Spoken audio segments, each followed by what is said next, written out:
Samahan nyo kami mga mare muli sa ating panibagong buhay. Sama si Baby Rangel at eto nga si tatay nagtanim na ng kanyang papaya. Kung kailan naman nga mga mare kailangan natin ng araw saka naman hindi nga lumalabas ang haring araw. Kaya ayan pinagtsagaan na nga lang din namin mga mare etong araw na to. Dahil gabi pa lang nag-alarm na nga kami na maaga kaming gigising para nga sa ganun ay maibilit nga si Baby Rangel. Umaraw kasi alas 10 na nga mga mare hindi naman pwede niya sa balat ng bata. Dapat nga bago nga mag-7 and nga ang maganda sa balat ng baby. Kaya pinagdadasal talaga namin na umaraw na nga bukas. Eto nga mga mare, binubuhat na nga rin nila yung itim na ipa. Dahil eto nga mga mare, yung natira pa nga nung nakaraan kasi magtatanim nga sila ngayong araw. Dito nga sa atin ay talagang laki nga ng pagbabago ng ginagawa natin araw-araw. Ang laki rin kasi talaga mga mare ng pagbabago ng routine namin ni Pangit. Grabe lang talaga, puyat na nga rin kaming malala ngayon. Kaya sila tatay na nga lang talaga ang maasahan namin dito. Kaya pagdating nila si tatay, eto nagdilig na nga sa mga halaman nga niya.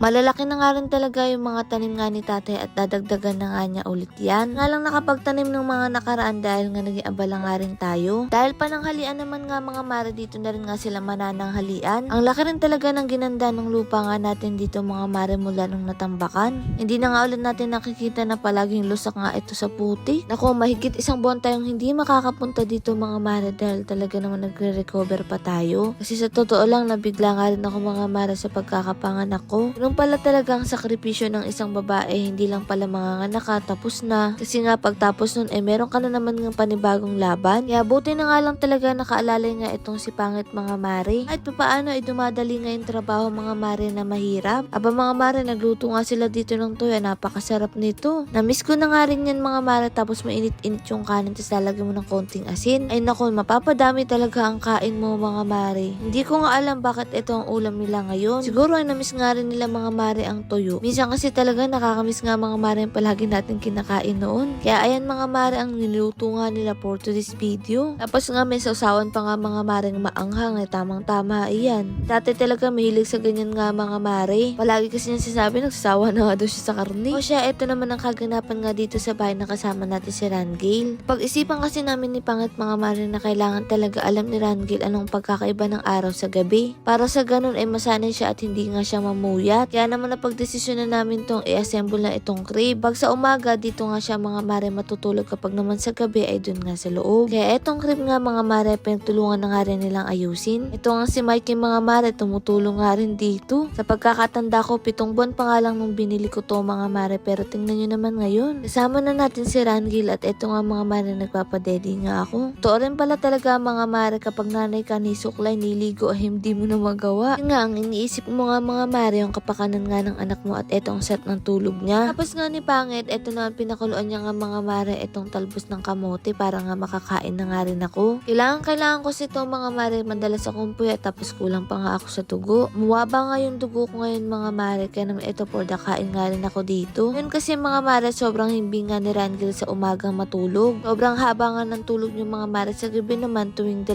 oras nga gising siya para dumedi. At eto na nga mga mare, for the kain na nga rin ako dito ng talbos. Gusto ko na rin talaga bumalik nga yung lakas ko. Kasi nga kapag nanay ka, kailangan nga mga mare ay malakas ka. Dahil syempre meron na nga nakaasa sa yung sanggol. At eto nga mga mare, nagtatanim na nga dito si tatay na papaya. Medyo makulimlim nga rin talaga mga mare, kaya kahit papaano hindi nga sila naiinitan nga ngayon. Eto naman nga yung binili niya mga mare na ipa. Pinaghahakot na nga dito kasi magtatanim na nga ulit sila. Sa ngayon talaga hindi na muna nga makakapunta dito si Pangit kasi nakaalalay siya sa akin. Kasi nga mga mare, si Pangit nga ang tagapalit ng diaper. Kapag nga mga mare umiyak ng gusto, siya nga ang naghihili. Kaya pares talaga kaming puyat at pares din kayong maagang magising. Tutuwa nga ako sa kanya kapag iyak nga ng anak niya ay talaga namang napapabangon siya. Kapag kinakalabit ko nga siya mga mare para pag may sasabihin ako, kaya naman magpapatulong ako, hindi nga siya nagigising. Paano kasi simula nung dating namin sa ospital ay lagi na nga rin siyang puyat. Naman nagpapasalamat nga ako dito kay tatay mga mare kasi nga talaga namang hands-on siya dito. Napakalaking bagay din kasi nga mga mare na nandito nga sila tatay para magtanim-tanim. Kahit pa paano mga mare hindi nga kami nag-aalala. At eto nga papaya mga mare naway lumaki nga siya ng malusog. Para sa ganun makapites nga dyan pang tinola. Marami nga rin po pala nagbibigay ng opinion at maraming salamat doon. Yun nga mga mare, sa awa nga ng Diyos meron na nga tayong gatas. Sabi nga ng iba, tiyagaan talaga kapag gusto mo nga magpa-breastfeed. Kasi nga hindi naman basta-basta pala talaga lumalabas ang gatas gatas. Kala ko nga pagkapanganak mo ay meron na. Pero hindi pala. Pero as awa ng Diyos pagkat lipas nga ng 2 araw mahigit eto na nga meron na nga. Mula nung isinilang si Rangel sa akin nga lang siya kumukuha ng gatas. Kaya naman nga mga mare dumami nga rin at eto na nga itanim ni tatay. Pagkatapos niya nga ay diniligan na nga rin mga mare para sa ganun ay tuluyan ng mabuhay. Tawa naman ako sa style nga ni tatay mga maring buhok. May puti, may itim. Para tuloy mga maring sisi. Alam niyo mga maring patig-patig. Kapakulay nga lang niya nung nakaraan ay na naman nga mga mare lumalabas na naman talaga ang totoo niyang kulay. Kaya tiyak yan kapag may oras yan magpapakulay ulit yan. Nakakalimutan ko kasi na siya na nga lang mga mare ang magkulay sa buhok niya. Mas matagal pa nga. Marami pa rin talaga ditong gagawin mga mare kasi napakalaki pa nga rin talaga ng mga bakante dito. Kumbaga nagsisimula nga ulit tayo mga mare. Pero syempre kapag may sinimulan tayo dapat nga itapusin nga natin. Hindi nga natin to namamalayan na dumadami na nga rin yung mga tanim nga natin dito. Ngayon ko nga na-realize na napakalaking bagay kapag meron kang lupa tapos meron nga mga tanim na gulay. Kapag nga kailangan mo mga mare ay pipitas ka nga lang. Lalo na nga sa akin mga mare na kailangan ko ng malunggay kaya buti na lang si Ate Vilma ay meron nga malunggay. Baka ako pa ang makaubos nga nun mga mare. Buti na lang mataas-taas nga yun kaya kahit papaano ay madami nga ring dahon. Natawa naman ako mga mare sa suotan nga ni Kuya Noli ngayon. Akala ko naman si Kuya Richard kasi magkamukha sila ng lakad. Ito nga mga mare balak nga ni tatay dito magtanim nga ng sitaw. Tapos si Pangit naman nga ay balak nga rin dito magtanim ng okra. Handang kinatatayuan nga ni tatay. Ito nga rin chinichika ko sa inyo mga mare na paghahaluin nga ni tatay para mas malusog nga yung lupa. Para syempre sa ganun nga mga mare ay mas maganda yung tanim nga natin dito. Ako naman mas maganda nga mga mare ang kalalabasan nito kaysa nga nung mga nakaraan. Eto mga mare uuwi na nga rin sila at hindi na nga rin sila magpapagabi. Kaya naman, ayan na, si pag-uwi na nga rin sila mga mare. Laking bagay talaga nang may kolong-kolong tayo. Kakatuwa nga si tatay bago umuwi mga mare, pumunta pa nga dito sa may tanim na may tanim. Kung sino man nga po ang may-ari nito, maraming salamat. Ito nga lang to mga mare sa labasan nga natin. Dito mga mare sa may tinitirahan nga natin ngayon. Hindi ko nga alam kung si nanay ba ang may-ari nito, pero maraming pong salamat kaya tinulungan niya nga din si tatay dito. Yun ang kagandahan kay tatay, hindi niya nga mga mare nakakalimutan. At malaking bagay nga yun para sa akin. Lord, maraming salamat sa lahat ng blessing at syempre sa inyong mga mare. Paano ba yun? Bukas na lang ulit.